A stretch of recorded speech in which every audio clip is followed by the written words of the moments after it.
Like I said, we're going to go quarterback first through all the games, and then we'll work our positions down. So first and foremost, Joe Burrow for me.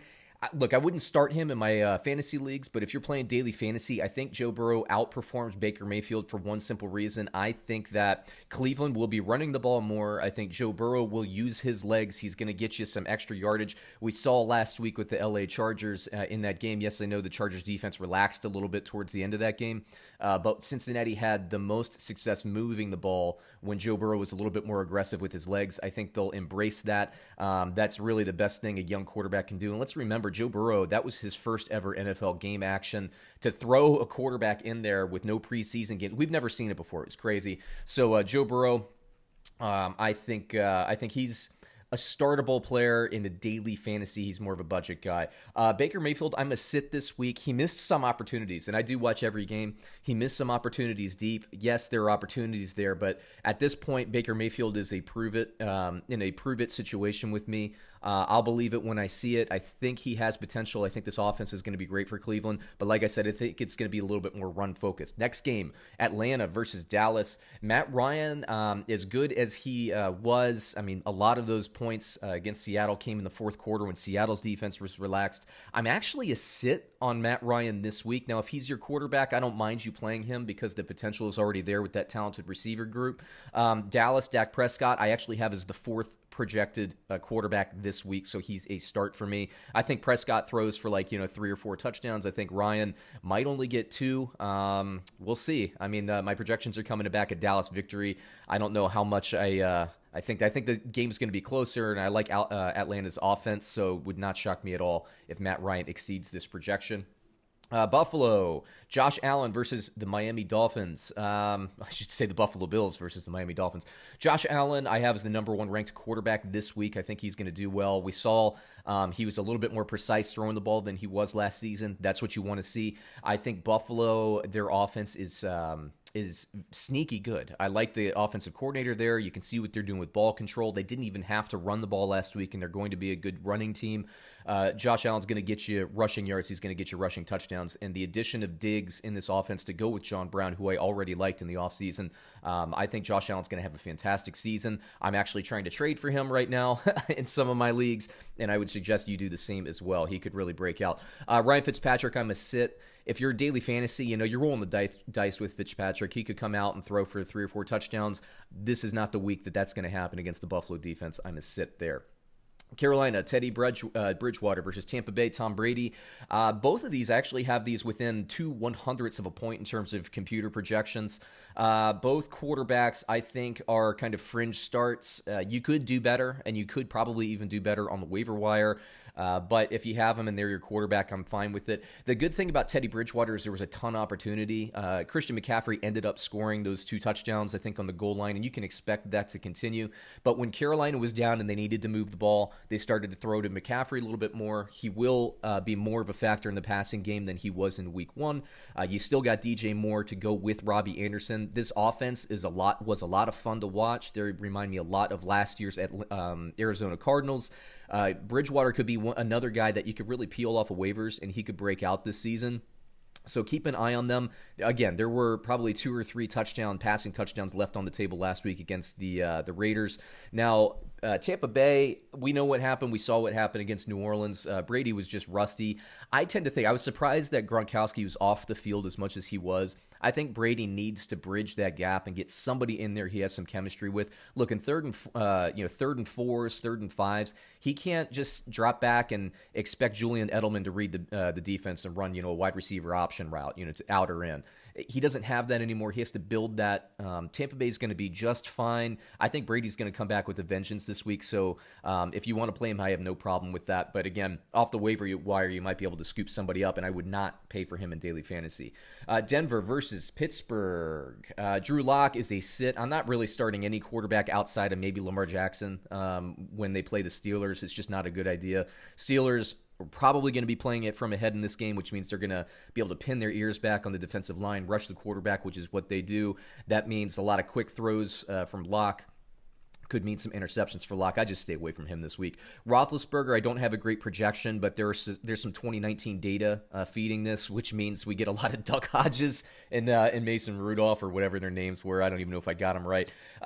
Look, the Steelers, their offense, Claypool looks fantastic, by the way. He's going to be a beast, maybe as soon as maybe the back half of this season. You got Deontay Johnson, James Washington, Juju Smith-Schuster to throw to. They're going to be very, very good. Detroit, Matthew Stafford. Oh, so Roethlisberger's a start. Detroit, Matthew Stafford versus Green Bay Packers, Aaron Rodgers. I have both of these quarterbacks rated as a start. Stafford, maybe not so much. I liked what the Green Bay Packers defense did, at least in the first 3 quarters to the Minnesota Vikings last week. And that obviously hinges a little bit on Galladay's health as well. Green Bay Packers, Aaron Rodgers, I'm good with him. Go ahead and start him if you have him. Let's see here. Jacksonville, Gardner Minshew II versus Tennessee and Ryan Tannehill. Tannehill, I think, will play a little bit better. We saw the Indianapolis Colts move the ball. They couldn't really punch it in the end. They didn't take advantage of as many opportunities against the Jacksonville Jaguars. Don't read too much into that Monday Night Football game. Denver's defense is better than you think it is. They're very well coached. And they made it tough. They shut down Derrick Henry as much as anybody can shut down Derrick Henry. He didn't have a great yards per carry average. But what we saw from Tennessee, I think, is what we're going to see. I mean, they're a ball control offense. When they play tough run defenses, they will continue to be patient with the run, which I think is important. Las Vegas is very similar in that fashion. But Ryan Tannehill will get plenty of red zone opportunities. Credit Denver, I do, with what they did. And that game would have been a little bit more in Tennessee's favor, obviously, if they could hit a field goal to save their lives. They did at the end of the game there, just barely snuck through there. Didn't cover the spread, though. Thanks, Gostkowski. Gardner Minshew, 19-20 last week. He's got DJ Chark. I like what Chenault showed. D.D. Westbrook was off the field last week. I think he's going to be back this week. And Tyler Eifert, too, in this offensive system will do well. I like the weapons Gardner Minshew has. I like the efficiency. I'm a buyer on Gardner Minshew season long, not a buyer this week. I like the Tennessee Titans defense, so I'm going to sit him. Next one, we got Jared Goff, the Los Angeles Rams versus Philadelphia Eagles, Carson Wentz. Jared Goff, to me, is a sit until proven otherwise. I do think the Rams did some things to fix that run game. I like Malcolm Brown and Cam Akers, the 1-2 punch. I think that will be prevalent throughout the entire season. For schematic reasons, the only thumper they have at running back is Malcolm Brown, unlike last year where they had Malcolm Brown and Todd Gurley that could both score from short yardage. I think Malcolm Brown ended up with like 5 touchdowns last year. Gurley was in double digits. Well, Gurley's gone. I don't think that Akers is the guy that's going to push the pile on 4th and 1 or 4th and 1 from the 1 yard line and 4th and goal, I should say. So what does that mean? I think Malcolm Brown's going to have more value in this offense. Jared Goff, what that means for him eventually is teams are going to be biting on the play action fake, which means he's going to be able to hit Cooper Kupp, Robert Woods, Van Jefferson, Reynolds, Higbee, all these guys downfield. This will coalesce as we move forward, but for this week, I'm just going to sit, again, until proven otherwise. At some point, it'll pop, but I don't want to make that bet this week. Philadelphia, Carson Wentz, I didn't like what I saw last week. Credit, again, Washington's defense. They're very well coached. They're probably going to be a top 10 defense when all is said and done in terms of yardage given up. We'll see what the red zone and all that stuff, scoring percentages and all that. But Washington's defense is very good. They have a very good defensive line. They were able to frustrate the Philadelphia Eagles in the secondary or on the defensive front. Here's the deal with Philadelphia. Receivers. It was an issue last year. It's an issue now. It's really Dallas Goedert, Zach Ertz. Miles Sanders was off the field. That didn't help anything. Again, Carson Wentz, I'm not worried about him, but this week the Rams played pretty strong defense against what I thought it was a Dallas Cowboys team that played pretty well on Sunday night, comparative to a lot of the other games that I watched. So let's just wait and see on these the number 1 and the number 2 pick of the 2016 NFL draft. I'll wait on both of these and sit them. You can do better elsewhere. Minnesota versus Indianapolis. Kirk Cousins, I have as kind of a mid-grade start. He's somebody you could probably scoop off of waivers and start this week, or he might be a good daily fantasy play. A couple of touchdowns, I think, is likely for him. Indianapolis, Phillip Rivers moved the ball very well. He's, again, very, very mid-grade start for me. I actually have Cousins ranked 11th and Rivers ranked 12th in terms of projections this week. So, again, these are guys you could scoop off of waivers or pay low or buy low in daily fantasy, and they'll get you some decent points. New York Giants versus Chicago Bears.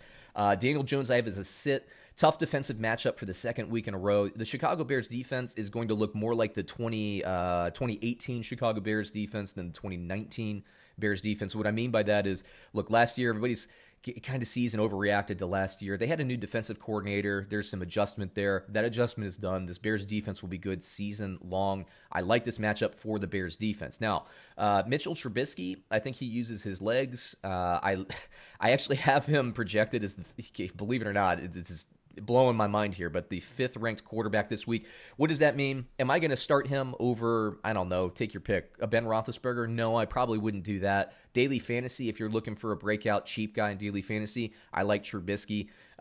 If he's your only quarterback on your roster, you must be a Bears fan. I don't see any scenario where you don't have better than Trubisky on your roster. But bottom line, daily fantasy, scoop him up. Super flex, I think you could flex him out, something like that. But otherwise, I won't be betting a lot on Mitchell Trubisky, especially in key leagues. San Francisco versus the New York Jets. Jimmy Garoppolo, I think he bounces back. Receiver, just like Philadelphia and Carson Wentz, receivers, it's a concern. It's a concern. But, they will get healthy. San Francisco as a unit will be fine. What I think will end up happening is similar to what we saw with the Los Angeles Chargers last year and their usage of Melvin Gordon and Austin Eckler. I think the same will be the case with the trifecta of running backs that they have. I think we'll see Mostert used a little bit more in the passing game, in the slot, and those kinds of things. And McKinnon especially, excuse me, McKinnon especially, while San Francisco is trying to acclimate to having receivers, and Kittle might even be a little bit banged up as well. I think that we will see more usage of the running backs in the passing game just to survive, and I do think that they'll bounce back this week. New York Jets, Sam Darnold, not a start for me. This is not a good defensive matchup. I think Crowder and Herndon might have some juice at other positions, but I'm just kind of staying away from the Jets, especially with Le'Veon Bell out. It's basically Frank Gore and LaMichael, whoever, Perennium, I don't know. Washington versus Arizona. Lowbrow joke there. Washington versus highbrow vocabulary. Washington versus Arizona. Dwayne Haskins, sit. Arizona, Kyler Murray is start. Just that simple. I think Kyler Murray obviously gets you some rushing yards. Look, Washington's defense is going to be tough. I'm really curious to see how Washington matches up. Philadelphia wide receiver issues were documented in saying that. Well, Arizona does not have wide receiver issues. They have an abundance of talent there. Curious to see how the secondary meshes up. Is it going to be quick release for Kyler Murray? I don't know, but he's going to score well, possibly on the ground, possibly through the air, but definite top 10 quarterback for me this week. Baltimore versus Houston. Lamar Jackson ranked as the 3rd projected quarterback this week. Definite start, gets in the end zone a couple times, easy. Houston, I don't think they played poorly against Kansas City. I think Kansas City's just that damn good. Desean Watson, I don't have a great projection on him, really mostly because of the respect for the Baltimore Ravens offense. But if he's on my roster, I'm starting him regardless. You draft talent to overcome matchup. And Deshaun Watson, man, he's going to have the juice this week. I like it. Kansas City versus the LA Chargers. Patrick Mahomes is a start. Is there any scenario where you would sit Patrick Mahomes? Whew, you'd be outthinking the room there. Do not do that. Start him every week. LA Chargers, the Kansas City Chiefs defense is underrated. I did not like what I saw from the Chargers offense against the Cincinnati's defense. Now, Cincinnati last week in week 1, credit them. They improved over season over season. They got some players back who were injured last year. So you got to give credit where credit's due. But Tyrod Taylor, what I didn't like, accuracy, and he wasn't really using his legs to extend plays. Again, some credit goes to Cincinnati, but what I really disliked was that I didn't see enough usage out of the backs in the backfield, didn't see enough usage of Hunter Henry.